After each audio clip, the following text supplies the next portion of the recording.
Brand specialist for startups, Fortune 500 companies. He's going to be our MC for the event for the second year in a row, does a fantastic job. Please welcome Jeremiah Gardner.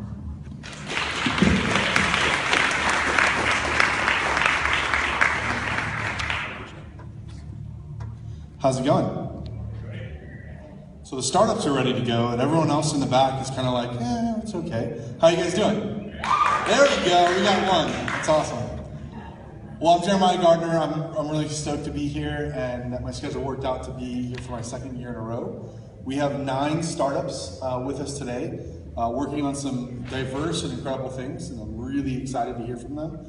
But number one, I just want to start by saying that San Diego is growing, and it's exciting. And every week I meet a new founder or a new person that's involved in the ecosystem that says they just moved here from somewhere. Bay Area, and typically came down to San Diego and are starting their companies, and it's amazing. And so being a part of this community has been incredible for me personally, and I've seen it change lives, and so that's what this is all about. This isn't just about winning a competition, this isn't just about who pitches the best or winners and losers. It's really about that community, and the community's strong, and so I want to start with that. And then I want to lay out kind of 3 quick ground rules about a pitch competition in general. Number one, it's not easy to get up here and do this. I've done it before. If you've ever stood in front of a room, no matter how big or how small, and talked about your beautiful, precious baby and want people to love you for that, it's hard work. It's even harder to boil down something that you spend 24 hours a day, 7 days a week, thinking about eating, sleeping, drinking your startup, and to boil it down into 3 minutes, otherwise I yell at you and say get off the stage. So please have support for these startups. It's not a simple thing. Be generous with your applause. Hold back your criticisms as much as you can, at least while they're up here. And please support one another. Number 2, the ground rules of the pitch competition. This is more for you startups. You have 3 minutes, and then 5 minutes of Q&A from the judges, from our esteemed judges panel. And in fact, let's stop there. And judges, would you like to introduce yourselves? Let's start here. Grace Chumiller, one of the founders at Correlation Ventures, and we use predictive analytics to help us pick which investments we're going to make. Mark Bowles, serial entrepreneur, was recently started and sold Eco ATM. Allison Long-Patine, founding partner of Seed San Diego. Naveed Alipour, founder of Analytics Ventures. Awesome. So they're here to help you guys along your journey. Out of that, we will select 2 winners, right? 2 winners. Those 2 winners will go on to pitch at the main stage right before Morgan Spurlock goes on. So that's kind of a fun thing. And then whoever ends up winning PitchTech 2016 this year will receive $5,000 as part of their prize. They'll also receive a booth at TEDx. I think that's TEDx Innovation Alley this year for free, which is pretty cool. It's a great event, been there. And we'll also get the accolades of their friends, colleagues, wives, parents, and others, right? So the last ground rule is this, and I borrow this from the TSA. I travel a lot, so I think it's just embedded in my head at this point, is this. The point of a pitch tech competition, the point of startups getting up and talking about what they do is not the 5,000, is the community. And that community is us. And so the point is that you can help. If you have an idea, if you want to be a beta tester, you think that startup idea is amazing. If you know someone that knows somebody else that might be interested in funding it, if you see something today as someone that's part of this community, say something, find that founder, be proactive about it, and help them out, okay? Any questions for me from anybody before we kick things off and get rolling? Cool. So first startup up, Donate Me. Co-founders Brian and John.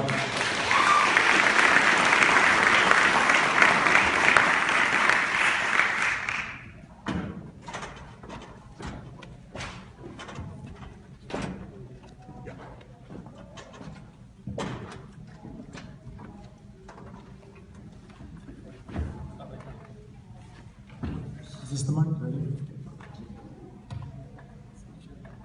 And this clicks through from here, so I know what I'm doing.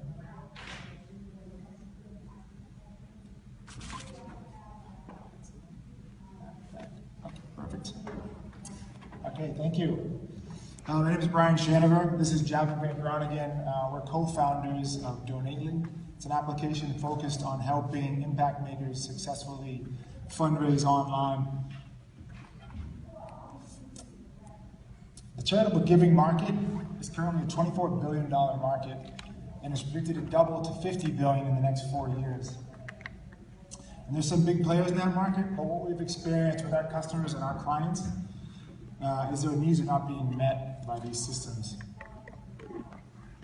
And the problem is that one size fits all, the one size fits all platform just doesn't work for them.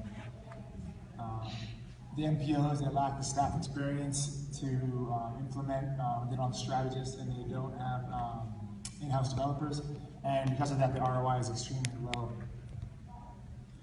Now, Donately is simplifying the everyday tasks for online fundraising.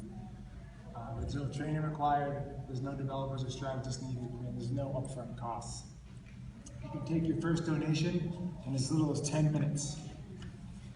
You can copy paste a donation into your website as easy as pasting a YouTube video.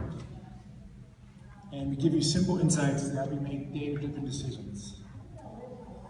And we make it simple for you to move your data into other systems so that you can leverage those platforms as well. And I guess the next question is why us? Why we feel like we're the ones who are going to be able to get into this market.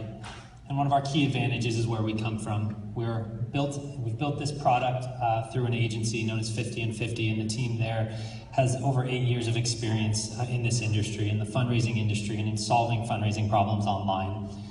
Collectively, we've been doing this for decades. We know the competition because we operate in the competition's platforms on a daily basis, and it's given us key insights in recognizing the pain points for some of our clients as large as United Way. And we've been able to foster an amazing team, a talented team, and now affording a completely committed team here. And with the agency behind it and vested in the product, we feel poised to make a lot of success and a lot of growth here in the industry. So how we've done so far, we use gray fonts, don't do it, because you obviously can't read them. We've done about 6% growth rate per month, and that's with no dedicated staff. That's just kind of growing out of the agency, but we also did $110,000 in revenue in 2015. We've processed $17 million through the application. We've got over 1,000 clients currently active, and we're gaining about 40 more each month. And what we're seeing with the numbers that we've put together is that we have a lot of excitement for growth. We could see ourselves doing 10 to 20 million in revenue by 2020, just based on the health of the numbers that we're seeing in 2014 and 2015. So what we're looking for is a raise of around $500,000, not around, exactly $500,000.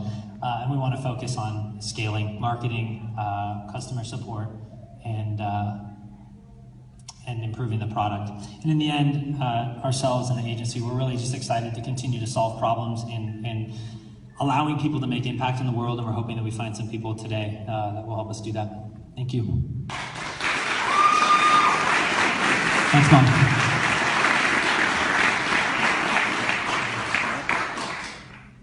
You got to answer questions, pal. I'm not doing that alone. Go for it. Questions from the judges? Yeah, go for it. Can you elaborate a little bit on the revenue model? I didn't see like the share or what you charge. Yeah. So the revenue model currently is a percentage of the donation. So we have a tiered percentage that goes down the longer you're on the system, so helps us retain clients for the long term. And then some of the larger enterprise solutions have a small monthly fee. And just to finish on that, so the 110,000, is that right, in revenue, that was off of 17 million raised? Yeah, the platform has been operating for 2 years in full, and so yeah, we've done 17 million on the system. We did 100,000 in revenue, although there were a couple accounts on there that were early on, so we're not charging all of them. Okay. Yeah. And then who's your competition? How do they go about this? That's a great question. So we're kind of wedged in between some of the larger sites that you saw up there. So you have Kickstarter, you have Indiegogo, some of the larger platforms doing crowdfunding, peer-to-peer fundraising, but we're also a donation platform, so you will see some of the simpler platforms out there. You could argue Stripe could maybe be a direct competitor on just the basic form embeds. So we're kind of fitting in between those with a higher feature set and some of the simplest solutions, and then much higher ROI than the larger peer-to-peer platforms. So you guys mentioned that you want to scale to $10 to $20 million in the next 5 years. Is that? Yep.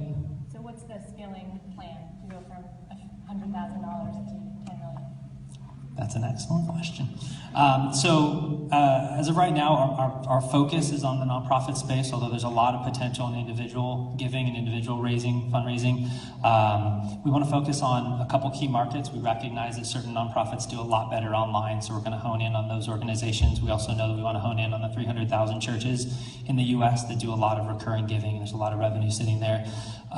We also know that for us, most organizations that make a commitment to change platforms, they're usually in transition with their digital assets. So we want to work really hard to co-brand with organizations like WordPress or Squarespace, catch people in that transition, and really make sure that we're there to make that simple for them. I have two questions. One, have you looked at partnering with any other companies? I think of Placebo here in town that deals with the nonprofits as clients. There might be some synergies there. Have you looked at any partnerships? Absolutely. Yeah, and especially in the agency space, we do have some referral programs running for organizations that do exactly what we do. It seems to be a really good fit for them because it was a good fit for us. So it's made it really easy for us to walk up to other agencies and say, hey, the API is open, it's documented, because we knew we needed to document it. The embeds are easy, they work everywhere, and we kind of built it for ourselves, and so now it's been really easy, at least on the agency side, although definitely room to expand in that space of kind of overlapping with other organizations in the industry. And my other question is, in regards to that 110,000 in revenue for 2015, what percentage was inbound and what percentage was you guys outbound, reaching out? All of it was in. I mean, at this point, this has been all organic growth, and that's really why we're here today. Is because we see the potential. It's really starting to catch wind, and we want to give it legs and let it run and kind of separate itself. We know that it's not going to stay inside the agency forever, and so now we've got enough revenue to have a dedicated staff and really push it out the door. All right, let's give it up for Donately.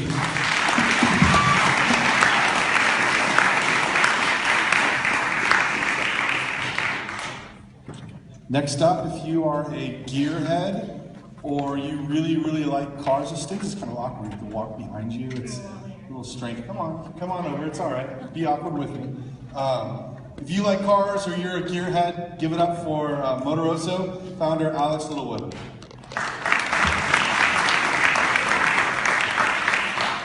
Hi everybody, I'm Alex, the founder of Motoroso, and we help enthusiasts plan, build, and share their dream vehicle projects. My passion started in the garage with my dad. We built a home-built airplane together and later flew it across country. I became one of the 40 million Americans for whom automotive and power sports is literally a way of life that defines who we are. Who in here loves cars or knows someone that does? We are some of the most passionate consumers in the world, and we build some of the coolest vehicles on the road. But the web experience that we have today is totally unacceptable. There are tens of thousands of websites in this industry, and our communities are hugely fragmented. For example, Ford tells us that they track and monitor over 110 different active Mustang forums alone. That's one model of vehicle with its knowledge base hidden behind 100 different passwords. It's just way more complicated than it needs to be. So Motoroso combines content, community, and commerce into a single platform to help enthusiasts find inspiration, connect with their peers, purchase products, hire service providers, and share their experience back into the community. A visitor to Motoroso explores content through a visual feed of images that have been uploaded by other brands and users. They can then click directly within the images to find the parts and accessories that went into that build.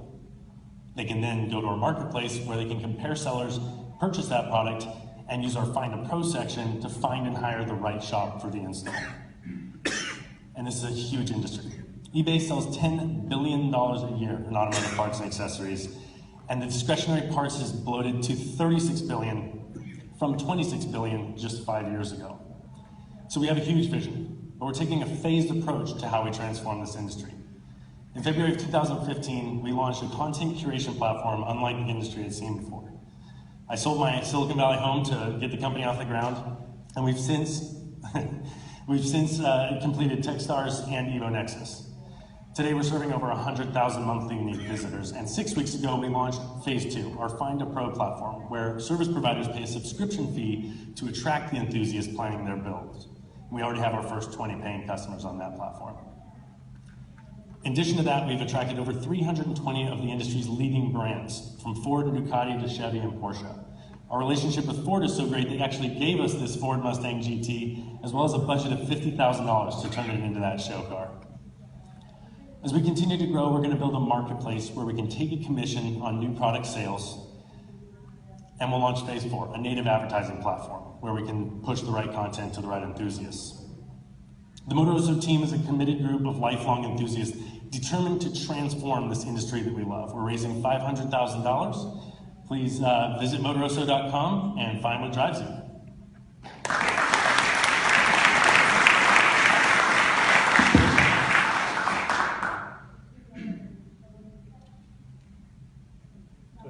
So how long will this 500,000 last you? Well, we've modeled it out to get to about a 50K MRR by the end of the year. To be honest, I've built my pro forma so that we don't run out of money. The fundraising climate's a little bit scary at the moment, so really planning to make it actually get us to profitability. Tell me a little bit more about the your first 20 paying customers, what they pay and what they pay for. Yeah, so that's the Find a Professional feature. Service providers that want to attract people that are doing builds. They're small businesses, often 5 to 10 employees. They very specialize in what they do. Yelp is useless for them. There's about 40,000 of those shops out of the 300,000 total automotive businesses. We're averaging $50 a month that we're charging those subscription customers. That's $50 a month recurring. So we're at about 1,000 MRR. That feature just launched about 6 weeks ago. So I love this picture. I've seen it before, and this is awesome. The one thing that nags at me is, why has nobody done this before, or have they, and they just haven't pulled it off? Yeah, you know, just like with any startup, it's part luck, it's part timing, it's part grinding it out. I think the timing for the market network business model is now. People have had this idea in the past. People have tried to build MySpace for cars back in like the early 2000s. I used a site called Car Domain. The tech wasn't there, the people weren't there yet. Now is the time for these market networks. Our business is heavily modeled off of House.com, which has done this for the home decor. Who here knows House.com? There's your homeowners. Who here loves House.com? I have a question around the professionals. Do you vet the professionals? And my concern there would be, if you're benchmarking them, is there any liability to you guys? Yeah, good question. Obviously liability, we limit that as much as we can. We're not currently vetting them because we're a very, very small team. We see that as a big opportunity for us to sort of have like Motoroso verified in the future. Not currently doing that. Good idea though.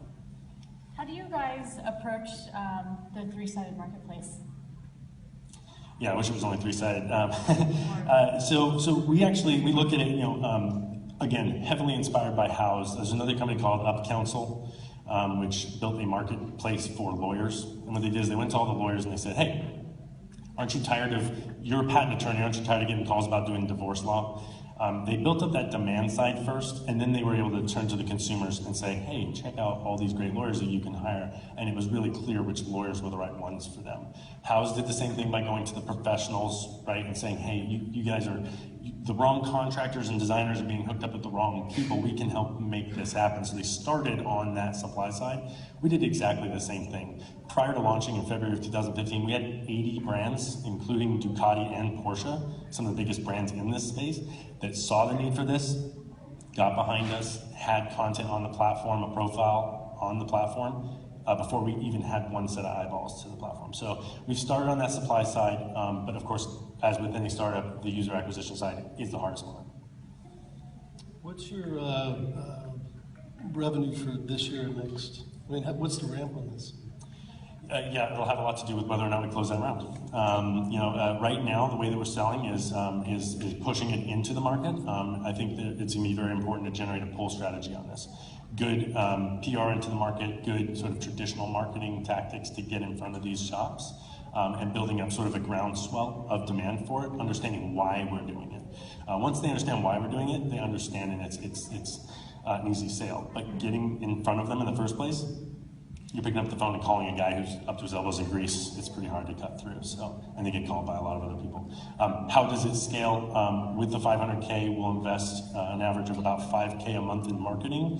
We've modeled that out with a customer acquisition cost of around $120 per customer. We think we can get to 50K MRR by the end of the year. Let me ask my question another way. If you are successful, what does that look like in the next year or two?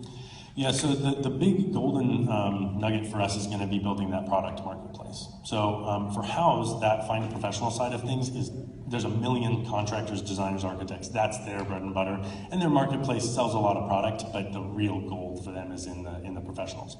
For us, it's an easy product to build, get live, start selling, generate some revenue, but the real goal for us is in that marketplace. As I mentioned, eBay is moving $10 billion a year in automotive parts and accessories. It's their largest business unit. What is the $26 billion? What's a discretionary part? Yeah, so discretionary part is literally defined by our industry trade association as a part that you want but don't need. And so it's blingy wheels, it's loud exhaust systems, it's lift kits.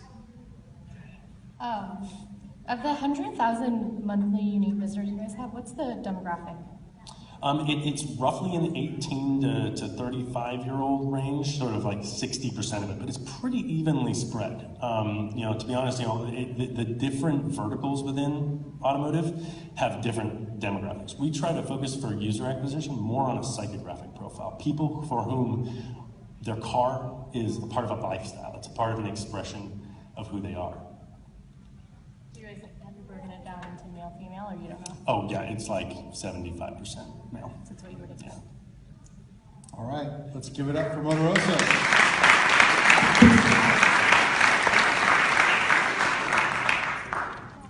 So if you're a female, you can jump on Motoroso and start to skew those numbers a little bit in the room.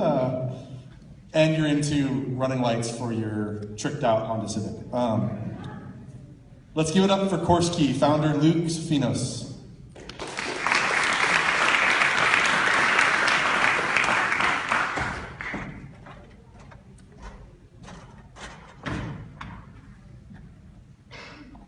All right, how are we doing? Good? All right. Well, my name is Luke Finos. I'm the founder and CEO of Korsky, and we make classrooms more engaging. So the story begins 3 years ago. I'm a freshman at San Diego State University, and I still remember showing up for my first class, opening the doors, and I'm in a giant auditorium. And I'm freaked out, right? Nothing like my high school classroom. I look around, there's technology all over the place. People on Facebook, people are on Mario Kart, you name it. And so I started realizing this is a serious problem for students. And what got me is, wow, this must be really difficult for professors. How do you prepare a college student, right, for their career with a 3-hour lecture a week when you don't even know what they're looking at on their devices? So this technology is already embedded in the class, but why not leverage that to make a better experience? So we created Korsky, basically a system that automates the entire aspect of the classroom for teachers. They can take the pulse of their classroom through real-time assessment, right? So instead of me standing up here and asking, does everybody understand the material, and everybody looking at me with big eyeballs, now we can actually push a poll out, true, false, multiple choice, you name it, and get real-time feedback. We basically automate attendance. It's all location-based. The student shows up to class, they push 2 buttons, and the teacher has trends for the whole course of the semester.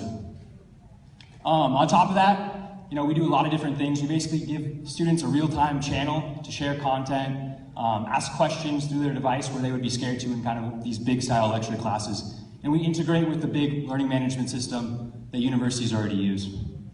So our business model is really unique. We go directly to the teacher. There's no cost to the teacher.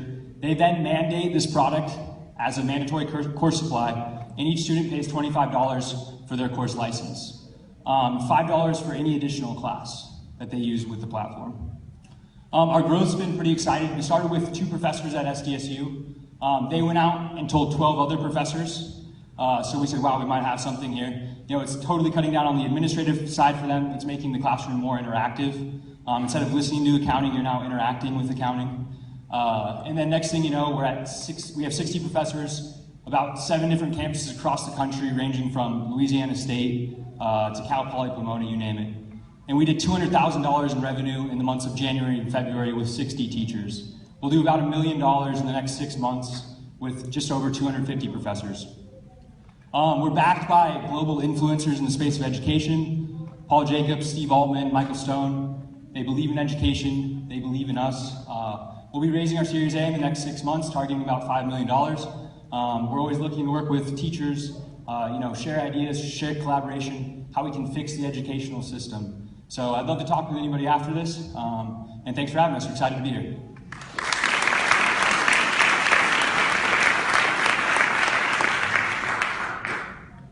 So, who would you say are your closest competitors? Yeah, so the main competitor right now is a company called iClicker. And it's a hardware remote. It has 5 buttons on it, A, B, C, D, and E. And it essentially allows a teacher to send out a question and students to click in. What we found with this is one, it's an external hardware device. So this is a huge pain point that you have to put batteries in, right? It's been in classrooms for about 5-10 years. And we said, why are we still using these when everybody is already showing up with a laptop and tablet? There's other SMS type of systems. But our whole value prop is let's go above and beyond just polling. Not only do it on the devices kids already have, but let's create these other innovative features like the geolocation to ensure they're actually there. And let's give features that the students enjoy, right? Not just the teachers. So.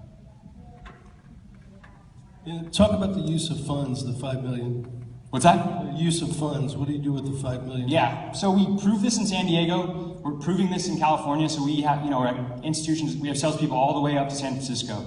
And so the Series A will allow us to take this model that we've shown effective, through our revenue in California and push it through the entire country. So it'll be building the marketing channels, building up our sales force, continuing to innovate on the product. How long is the sales cycle if you're going direct to the professor? Yeah, so one of the interesting things is we saw so many ed tech companies dying because they're going to the major college, right? Which is great, we still do that, but the problem is it's a 6 to 12 month sales cycle. By the time you finally find a decision maker, then they want a trial, they want a 6 month trial with their students. So we said, let's go directly to the teacher. It takes 2 or 3 touches, right? If we can get to a demo, teachers are really excited because we can cut down on this administrative process, this paperwork, this sign-in sheets, roll call, you name it, and automate for that for them. We even have a second product called MyTA, which is a personal virtual teaching assistant that we give to teachers. So it's a 2 to 3 type of meeting. We have sales rep on campus all day going basically door to door. And then if we can go to a university while that's happening and say, hey, we have 30 teachers at your college on the platform, let's talk about a campus-wide adoption. It's a much easier conversation.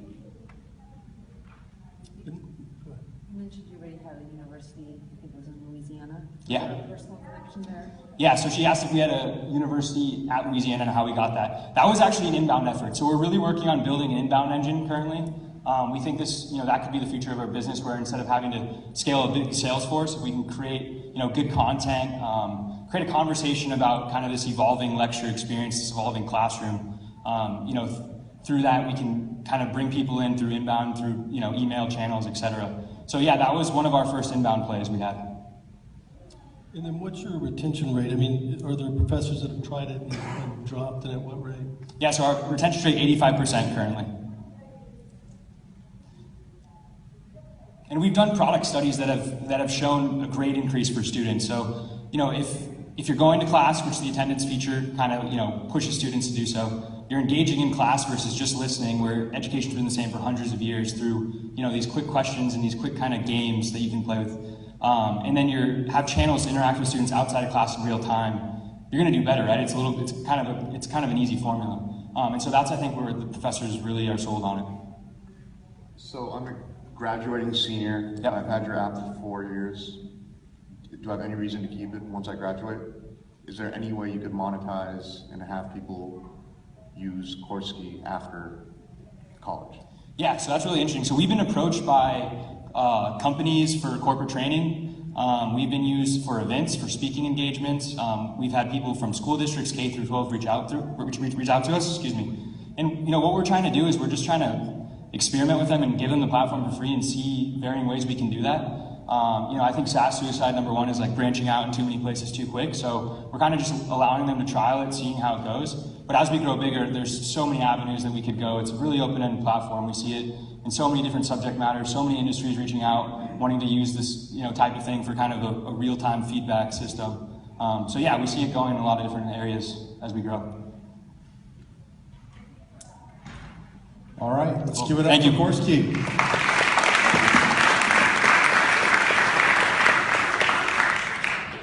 So yeah, your professor can get a poll of whether or not he should wear that cool pocket protector. That would be an awesome poll for them.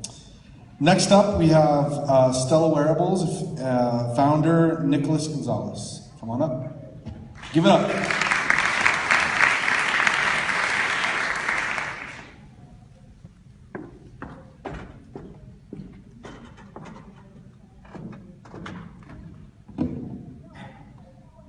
Hello, everyone. When my mother was diagnosed with skin cancer, I started looking into the subject a bit more. I realized that skin cancer is the most common form of cancer in the United States and in places like Australia. Over 90% of skin cancer cases are due to overexposure to UV radiation. Skin cancer is also the easiest kind of cancer to prevent. But unfortunately, the ozone layer is being depleted every year, and more people are being affected, and more cases of skin cancer, especially melanoma, which is the deadliest form of cancer, are coming. So how do we stop this? Over 90% of skin cancer cases are due to overexposure to UV radiation. So we decided that there has to be a simple solution. Therefore, we invented Stella. Stella is a very sleek wearable that detects UV radiation levels. All a user has to do is select their skin type, their form of protection being what SPF they're using. They synchronize their profile onto the wearable, and then the wearable works independently from the mobile phone to ensure each user's protection. We've created individual algorithms for each skin type based on the Fitzpatrick scale. Every user now can go out in the sun, and they don't have to have their mobile phone. As long as they can wear their Stella, they will be notified. It doesn't matter if you're indoors or outdoors, Stella works. We've also implemented some tracking capabilities. We can track your daily vitamin D intake from the sun, we monitor your sleep and activity levels, and we have a beautiful dashboard that allows each user to customize their own pages. Why? Because it's all about the user experience. We've realized that for people who are allergic to pollen, they might want a page. So they download an in-house widget and they can program this widget so they can prevent themselves from going outside and being allergic when they have all these allergies for, let's say, pollen. But our main focus is the UV aspect, because if we can prevent people from overexposure to UV radiation, we're doing something great. Not that many people know what the sun intensity is. Not that many people know when they should seek shade or reapply SPF. Until now. Thank you very much for letting me introduce Stella to you guys, and I'm happy to answer any of your questions.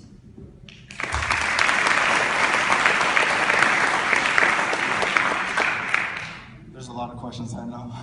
So I'm interested in is there a place in the app where you enter what sunscreen you put on, what SPF? Absolutely. So we have options. We have 4 options. We have no sunscreen. So if you select that, you can see what your burn rate is. We have for SPF 15 and 30 and 45. The reason why we kept it at 45 is anything above 45 is unnecessary.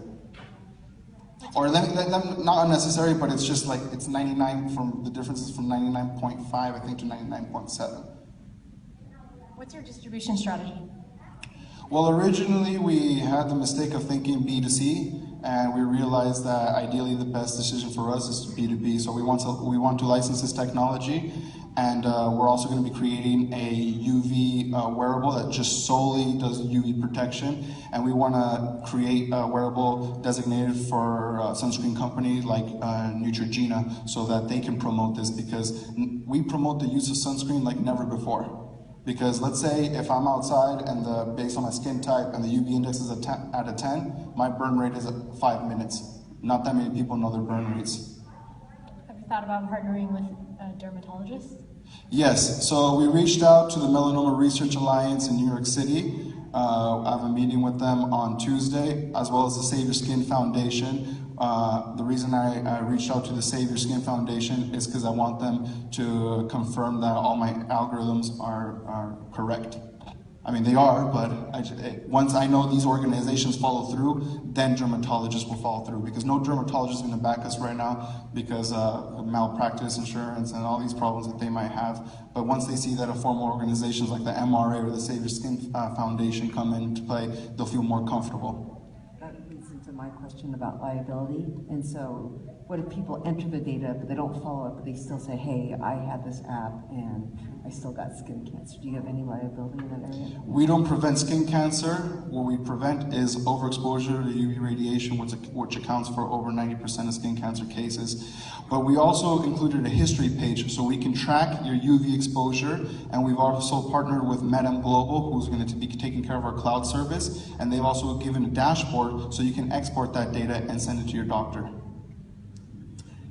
Can you talk a little about your intellectual property? Do you have any patents or anything? Yes, so we partnered up with Mintz Levin, and we've done an IP search, and we were surprised that nobody owns any IP in regards to what we're doing. So we're patenting not only the design, the utility, the algorithms.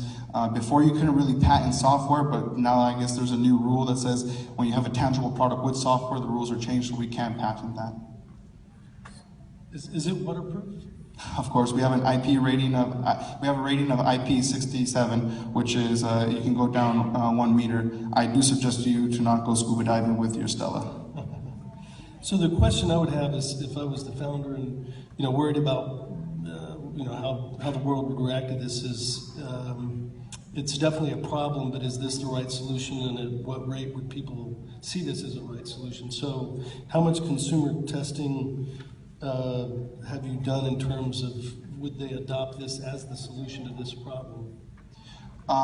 Stella is fairly new. We incorporated in June 2015, and we started from scratch in regards to our hardware development and our software development 4 times already. So that's why we had a delay. But we've contacted people who have had skin cancer, and when you get a message from someone saying, my mother's leg was amputated due to melanoma, or I lost my father, I lost a loved one because of skin cancer, this is a godsend. We already know that this niche market of ours that we're going to focus on at first is going to be the least price sensitive and the most willing to adopt a product like this. Is it available? We initiated our Indiegogo campaign on May 16th, and expected deliveries are for December of this year. And the wooden model that you guys saw right here, we redesigned it. It looks really nice if you guys want to check it out on the website. All right, let's give it up for Stella Wearables. Great job.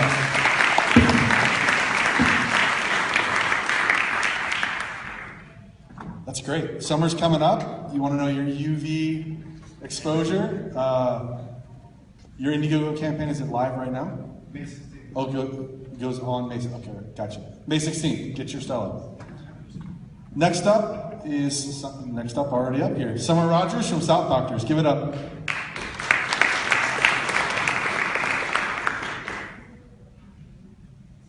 I get slides. Testing. Maybe. U.S. healthcare is the most expensive in the world. Not the best, the most expensive. Yet some of you may already be aware of another option, medical tourism. Medical tourism is the simple act of traveling to another country in order to receive medical care. Why? Patients save up to 75% on what those exact same procedures cost us here in the US. South Doctors is a medical tourism platform that connects US patients with verified doctors in Mexico. Everyone's first question, is it safe? Well, every year, 19 million of us travel to Mexico for vacation, Puerto Vallarta, Cabo, Cancun. A lot of doctors are actually trained here in the US, and all of the doctors on our platform have the same or better standard quality of care. Each of our doctors goes through a rigorous verification process. It includes a background check, education, credentials, legal standing. an online reputation assessment, and we visit each and every one of our clinics ourselves. At South Doctors, patients can view clinic and doctor profiles, learn about medical tourism, and book appointments online. We are operational in Mexico and have recently met a milestone, successfully booking 100 appointments. It is a lead generation revenue model. Doctors pay a 20% commission for every procedure we book. But Mexico is just the beginning. South Doctors is out to disrupt healthcare, analogous to what Airbnb did to the global hospitality industry. Except instead of travelers, we have patients, and instead of rooms, we work with clinics and hospitals. It is a $7.6 trillion global healthcare market. And while that number may excite the investors in the room, I'd like to share with you why we started this company. Jason is a 26-year-old wedding photographer who likes to snowboard. During his last trip, he took a faceplant and cracked his front 2 teeth. His local doctor told him it was going to cost $5,000. Luckily, he found South Doctors and was able to grab an Uber ride, actually, and save $2,600. Kathy has macular degeneration. Kathy must use special magnifying software just to use a computer or do something as simple as read a birthday card from one of her kids. There is a new treatment available for macular degeneration, but it is stuck in clinical trials. Luckily, Kathy found South Doctors, and we were able to connect her with a clinic in Mexico currently offering that procedure. Jason and Kathy, they are our brother, our nephew, our sister, our mother's middle-class folks looking to save money and get access to the latest science and technology. From Mexico to Latin America to the world around the world, medical tourism is the future of healthcare, and South Doctors, with your support, will lead the way. Thank you.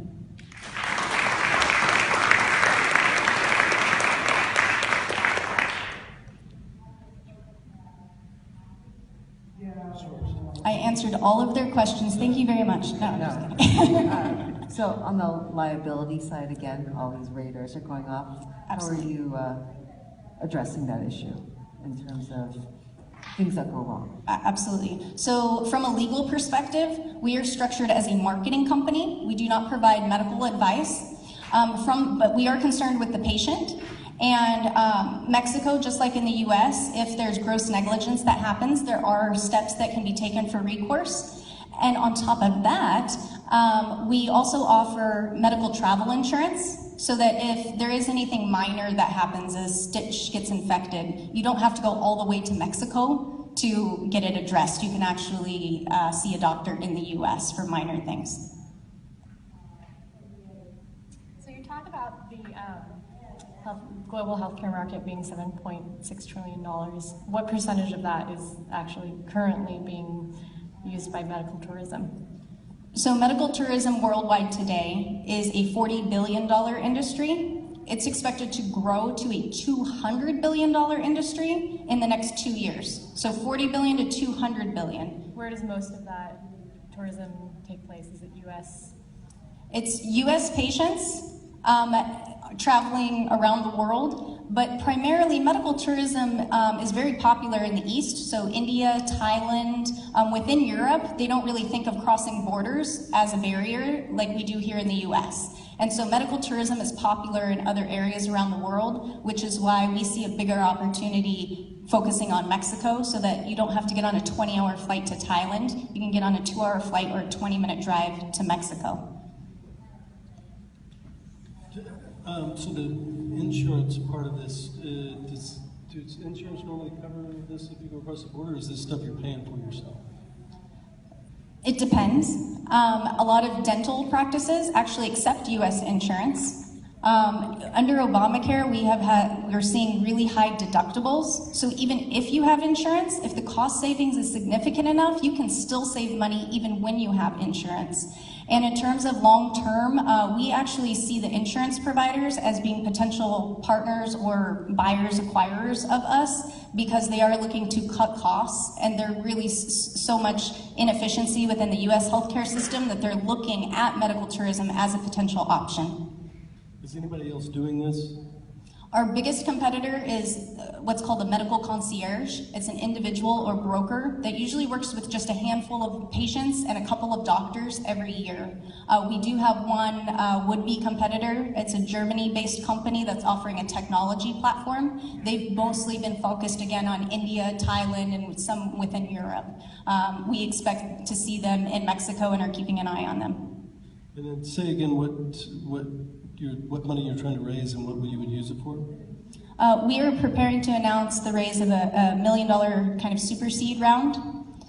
And those funds are going to be used in order to expand market share in Mexico on the supply side and begin announcing really to the world, driving awareness through an SEO strategy to US patients. And we're doing that kind of in a very targeted way. And then who doesn't like this, and how aggressive and angry are they at you? Say that again? Who out there doesn't like this? Who doesn't like medical tourism? I always say you have to be willing to travel and looking to save money. I'm more talking about government entities or other people that wouldn't like. Well, certainly the insurance companies are kind of on the fence about how they feel. In terms of employers are actually looking at medical tourism as well. So regulatory, we're kind of, again, like Airbnb or Uber did, there's certainly not pre-existing regulation that's out there to make this into a large industry. It's really still at its nascent phases. It's in its infancy. So full disclosure, we're investors in South Doctors. I don't really need to ask that many questions. but one question I actually really do have is, I know the goal is eventually to help finance the procedures. Can you talk a little bit about when someone can finance their cosmetic procedure to get whatever it is in Mexico? So as we're raising this next round, part of those use of funds are going towards making South Doctors really a one-stop shop for patients, which includes patient financing. Patients that call us, the leads that call us, we get two primary reasons they don't book. That's one, because they don't have vacation time or are planning around each pre-existing trip, vacation to Cabo. And then two, they're still saving money. So we see patient financing being a significant add-on advantage for us and kind of differentiate us from those other folks that are in the medical concierge business or other would-be competitors. It's a revenue share model that we will be able to work with third party on. And then we also have some additional third-party relationships that will be revenue share. So at this point, commission is just the beginning. We see a lot of opportunities to partner with airlines, patient financing, and insurance companies, and self-insured employers. All right, let's give it up for South Thank Doctors. you.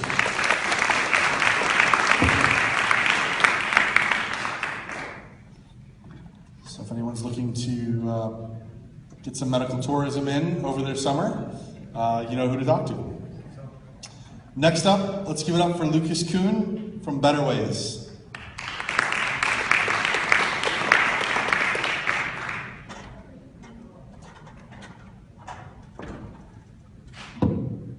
Hey everyone, I'm Lucas Kuhn, CTO and founder of Better Ways, and I'm actually the founder also of Tourmaline Labs, a company I founded 2.5 years ago to set out to build the core technology of what you're going to see tonight, or actually now.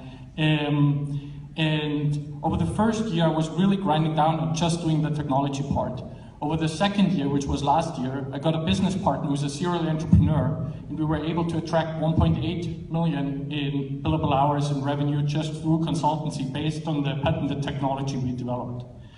Last month, we started and launched our Better Ways product. That's a direct consumer-facing product, and which I'm going to tell you today. Well, actually, here.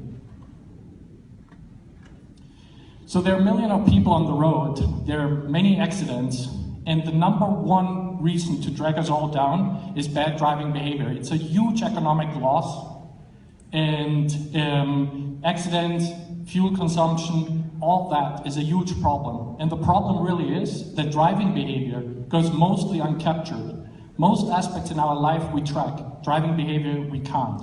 And why is that? Through the 2 years of working with clients, we actually found out that there are two main problems they're telling us.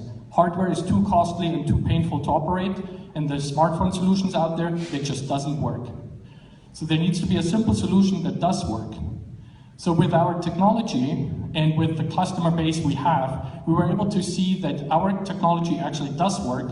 It automatically records your drive and gives you high quality motion data that gives you a real understanding of what your fleet is doing.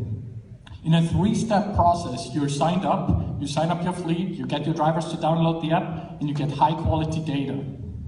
So how does the data look like? You get aggressive driving, distracted driving, phone use, the fuel economy, fuel consumption, if you're using the vehicle correctly, in the sense that you save with smart driving up to 30% of fuel consumption.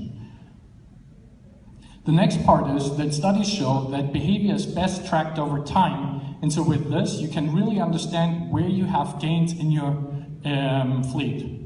So who's interested in that? We launched the trial last month. We already have 8 insurances on the platform. They're trying that out because they are subsidizing safe driving programs for fleets. It's saving them a lot of money if the safety is managed. As well as we have 16 fleets on the platform that are just doing that because it's the right thing to do.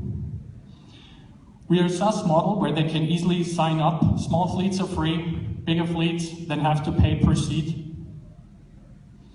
And so with safer drivers on the road, fleets become not only better, they become more efficiently and more profitable in their operations. Thank you very much.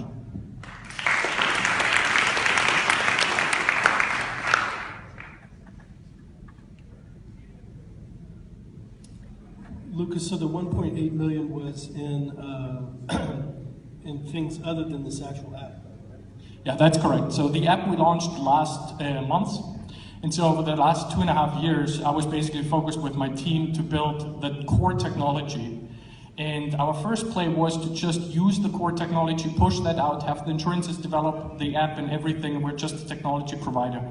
And even so, that's a good business to do recurring revenue in terms of services and so on and so forth. We now have, through that, understood what the market really needs. Insurances are not app builders, fleets are not app builders, they just want to use something. They can go 1, 2, 3, and they're on and running. So tell me about this business for this app. You said 16 customers, I think, or fleets. I forget the number, but tell me about the business just starting with this app alone. So we launched projections and so forth. Okay, so we launched last week the trial with all these customers. So our revenue projections are that we make this year $300,000 with just that app, and make about $1 million in revenue next year. The main benefit for us is really going through the insurances. Similar as a house owner who has an alarm system and gets a break on the insurance without all the regulations and underwriting, and they need the data and so on and so forth. Insurances are willing to go to their fleets and say, use this and I give you a break. You don't need to give me the data, I don't need to be exposed to that liability, just use that and you get a break. And those are our distribution channels. So the insurance company doesn't get the data, but do you guys get it? Yeah, absolutely. Okay. So that's the long-term vision, that we use that as a clearinghouse, because driver acquisition, believe it or not, even so all of us have a driver license, is actually a costly business, because you have a very low-skilled worker, quote unquote, that has a high liability on the company. And so getting the right people to work for you is a really tough business. And those are all the insights we have learned over the last 2 years, basically working with the insurances, working with the customers who are willing to use that technology. And so now we're driving it forward as an independent platform and service. So then, is that data anonymized, or is it, you know, specifically who the driver is? And Yeah, so we know who the driver is, and it depends on the exact model, who's pushing it out, who then owns the full data. The anonymized data we can use. The full data, if the fleet is declined, then it belongs to the fleet. If the insurance is declined, then we try to get them buy into that they can exchange the data through our platform. You guys are currently selling? Say again? You guys are currently selling the product? So we are currently, we have one paying customer on the platform that we signed. And so we currently, as I was saying, opened it up. So we're selling the underlying technology, make revenue there. On this one, we have one paid deal, and the other ones we see that we can close very imminent. So you're going to fund this app with your day job business of the consulting that made $2 million last year? Exactly. So we're going to fund this app mostly from that, or we have been funding it from that. And all we ever took was $400,000 when we started. Everything else was off revenue. We're a team of 15 people. We're able to achieve that. What we're now looking for is that we actually want to see more marketing being done, because that has something that we hasn't been doing before. Direct consumer sales, direct marketing, really have people buy into that platform, and that's where we're raising around now of 1.5 million. Sorry, and then the daytime business, the consulting, the $2 million, does that cover all your expenses for that part of the business? That covers all our expenses, yeah. Interesting. How do the employees feel about this, knowing they're being tracked? Any feedback? Yeah, so that's a good question, because the main difference in most fleet apps out there are mostly location-based. And so the location is giving much more information away than the actual compiled, how safe are you operating that vehicle? And so what they don't like is to know that I've been at the strip club last month, that I have been at this place at that point. And so here they really just know, are you operating the vehicle because of the aggression level and distraction level and the acceleration and so on and so forth in the way it's supposed to be operated. And that's what we have always gotten feedback on, is that's something drivers accept. The location part of it is something harder for them to swallow. How long is your sales cycle? That's a good question. We're basically determining this right now because our sales model was completely different before. We were selling into a different part of the entity where we were selling technical services. And with that, we're selling to the same customers, but we're selling to a different department, basically. The 8 insurances which we got on the platform, that went basically super quick. We're now reaching out by the end of this month to 120 more insurances that are in that space and told us they're too small to do something with us on the technical side, that they just use that as a program. And so the exact sales cycle, I can't tell because we don't have that experience right now. All right, let's give it up for Better Ways.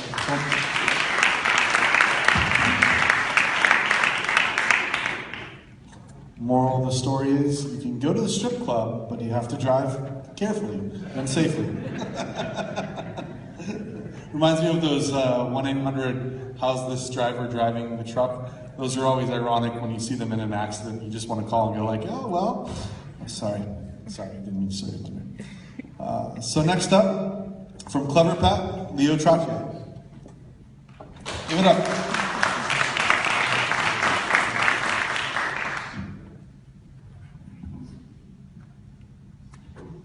All right, I'm Leo, founder and CEO of Clever Pet.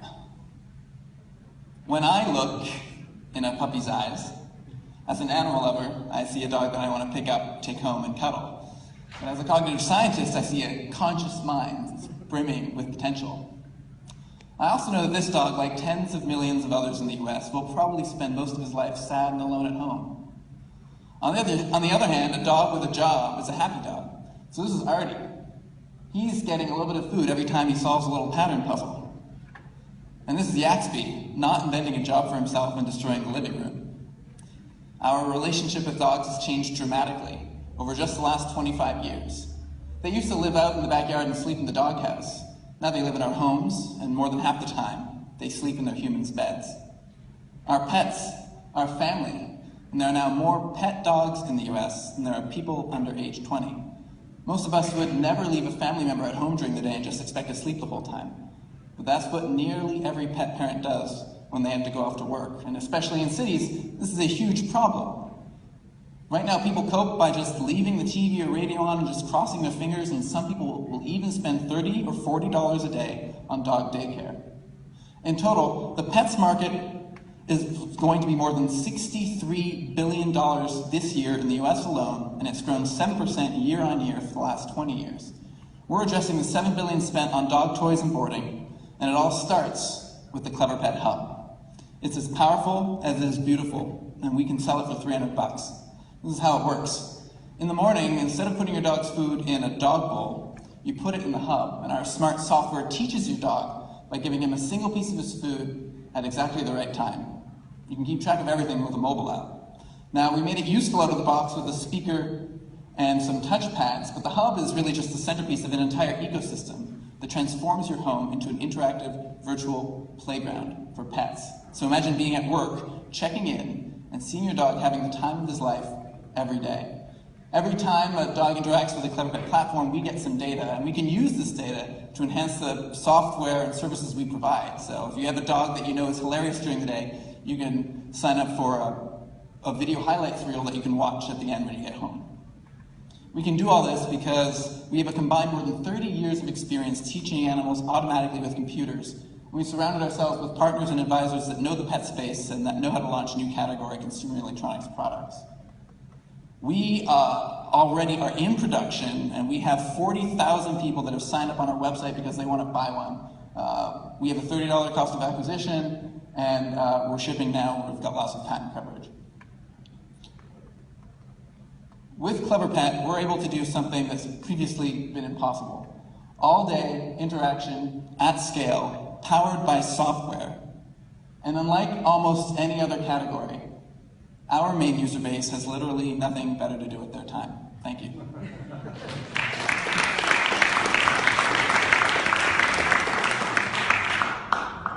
Played the puppy card. So this is the first time you guys are hearing about Clever Pet, right? Not quite. No, we've seen, I mean, the company's come so far, we've seen the pitch, and every time it gets better. What I think would be interesting for the audience and to refresh our memories is on the social aspect and the gamification. I think that'd be interesting to learn more about. Yeah, so what's really cool is we can really drive down our customer acquisition costs by allowing our users to share videos of their dogs doing really cool stuff. At the beginning, of course, we're just teaching the dogs to use the device, but over time, the kinds of things that people's dogs can do get more and more complex and more compelling, and people can kind of brag to their friends about the level of accomplishment their dog has reached, which we see as being a great, top of the funnel for our product. How hard is it to get a dog to, will most dogs take to it and use it, or what's your experience there? So we found it divides about into thirds. So a third of dogs will start using it within a few minutes, no problem. Another third of dogs might take a few hours before they're totally comfortable. Another third of dogs, often they're skittish, maybe they're older, and they're a little bit wary of device, like anything that kind of moves and is slightly mechanical, and so those can take a few days. There is going to be a subset of dogs, like there are people who they're not really interested in playing games a lot, and so, some people don't watch TV. It's still a big industry. How often do dogs break them? No dog has broken the Clever Pet Hub, although a few have tried, and it still is working, and you can stand on one. They're really, really strong. How is the whole electronic category going in the pet world these days with the wearables and that sort of stuff? I mean, how's that category? Is it taking off? Does it have challenges? A lot of the big players, Petco, PetSmart, Best Buy, they're really excited about this as a category. CES is about to launch the first kind of connected pet report. So, Whistle also was recently acquired for, I think, an estimated $117 million by Mars Pet Care. So it's the beginning of a big field that everyone's really excited about.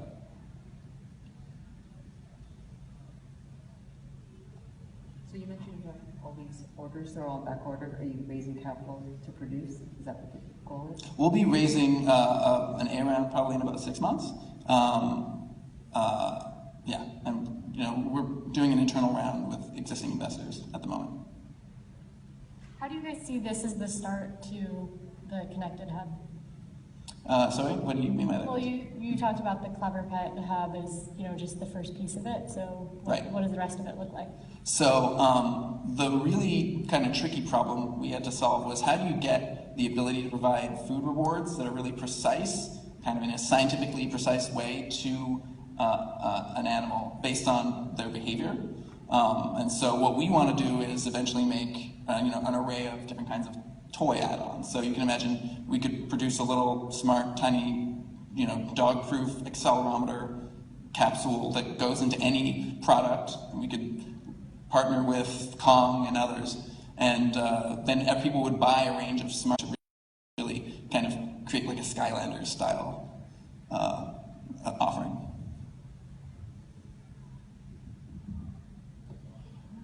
All right, let's give it up for Clever Pet. Great job.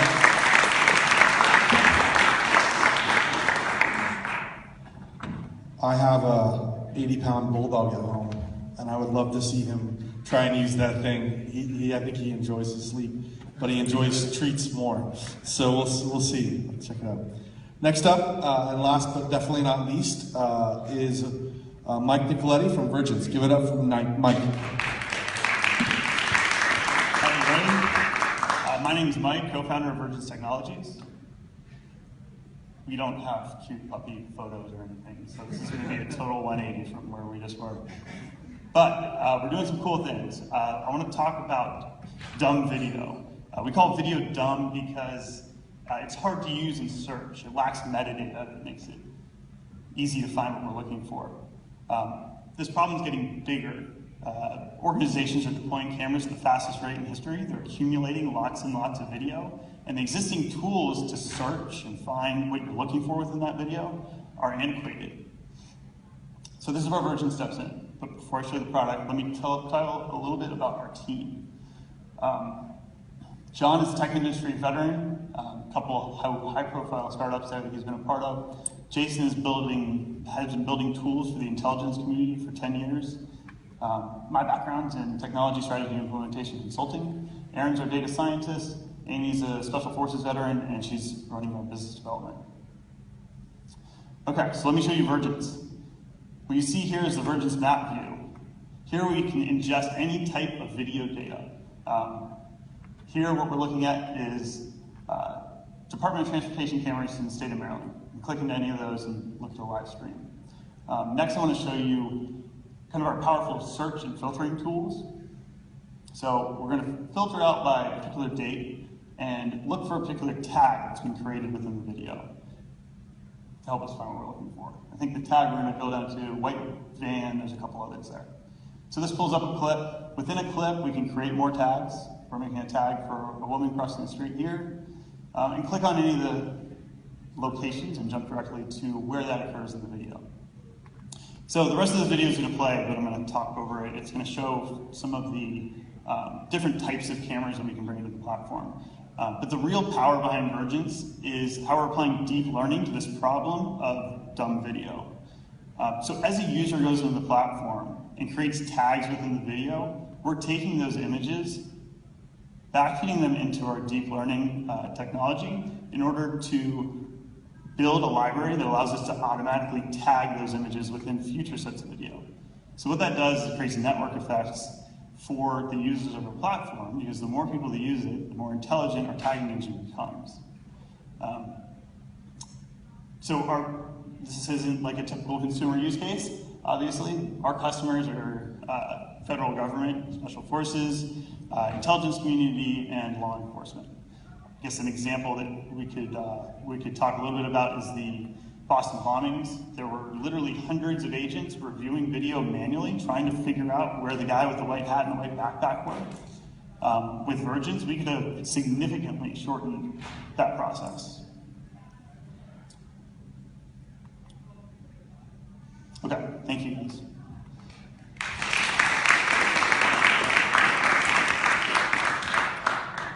So how do you make money? How would you charge? We're working on that. So we sell our service, well, our go-to-market strategy, let me cover that first, I guess. So we are approaching federal government, kind of taking a page out of Palantir's to use them to help us develop our product and commercialize it. So we are currently, our current sales pipe is 90% federal, and it's a total of $10 million we're going after. I think this year we're expecting to close between 900 and 1.4 million in total contract value, which will be this year revenue around 300 to 500,000.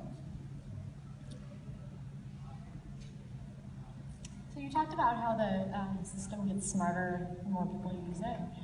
Are all of the customers that you're selling to integrated with each other? Do they talk to each other, and do they want Not to share these that customers, together? no. I think that's so within certain areas of the government, they're not going to want to share their libraries, which we totally understand. This is more of a development that we're going to push through to law enforcement. We've already begun engaging with law enforcement, specifically San Diego Police Department, to start piloting that technology with the idea that as one department builds up their library, it'll be easier to share among different police departments. How big is the library of objects you can sort of track and identify? You talked about a white van and a person. Mm-hmm. How broad is that? Is there hundreds of those things? Within machine learning and deep learning, there's different stock object classifications. There's a popular one that has 1,000 different objects in it. As the technology advances with hardware and different techniques, we see this getting bigger. The one that we're kind of piloting right now is just 191 different makes and models of cars. And that's kind of showcases how you can do relatively fine differentiation between similar objects. What happened to Google goggles? Is that gone now? Or is that... I'm not too sure where Google goggles are, but we have spent a lot of time exploring TensorFlow, which is their deep learning system. We aren't actually using it. We found a more efficient method. But yes, there's some major players in the space, Amazon, Google, Facebook, all of them have been putting a lot of effort toward this. And you're looking at frame by frame, or you're doing something else? Correct. We won't necessarily take 40 frames a second. That's a little unnecessary from a processing point of view, but at least one. So you mentioned Palantir, and on your deck it looked like one of your team members came from there. Are they not the 800-pound gorilla, or do they not do stuff like this? It's a good question, because John came from there and so did Amy. They had toyed with it at some point and did not. That's where the idea really came up. Well, John and Amy were both at Palantir. Well, Amy was a targeter for the Special Forces, so she saw it as through her job, the use case. They're constantly dealing video. But yeah, the truth is, within the federal space, nobody really has a solution like us. So obviously selling to the government's a long process. It is, which is why we're technically not pre-revenue, but pre-revenue from subscribing customers, yes. And like I said, all of our contracts that aren't, we have a couple that could close this summer earlier because there's a few ways the federal government is trying to procure quicker than they typically do. But obviously the federal cycle is a difficult piece of it, which is why we track our pipeline pretty aggressively. So our pipeline for deals that close at the beginning of the next fiscal year is a little over $11 million now.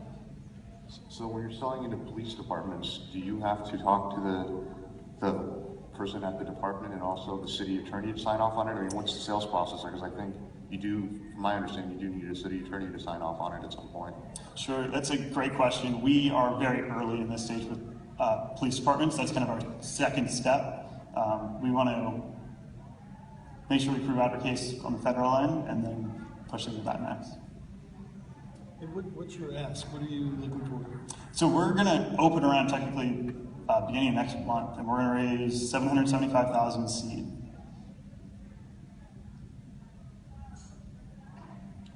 All right, let's give it up.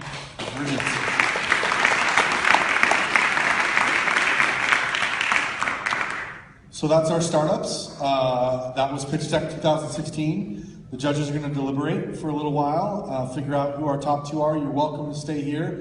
Again, if you saw something, make sure you say something. Meet the founders, meet the people that pitched, and share your ideas with them. You're also welcome to go ahead and check out some other of the events going on here if you want to just come back at 4:15 to see who won. But we'll announce who won in here once the judges decide. So thank you so much for being here. Let's hear one last round of applause for everyone that pitched today.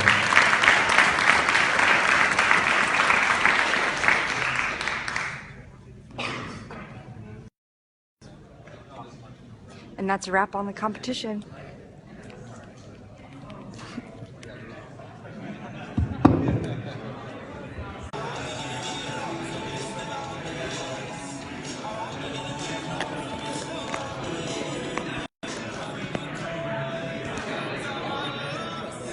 So I can then take that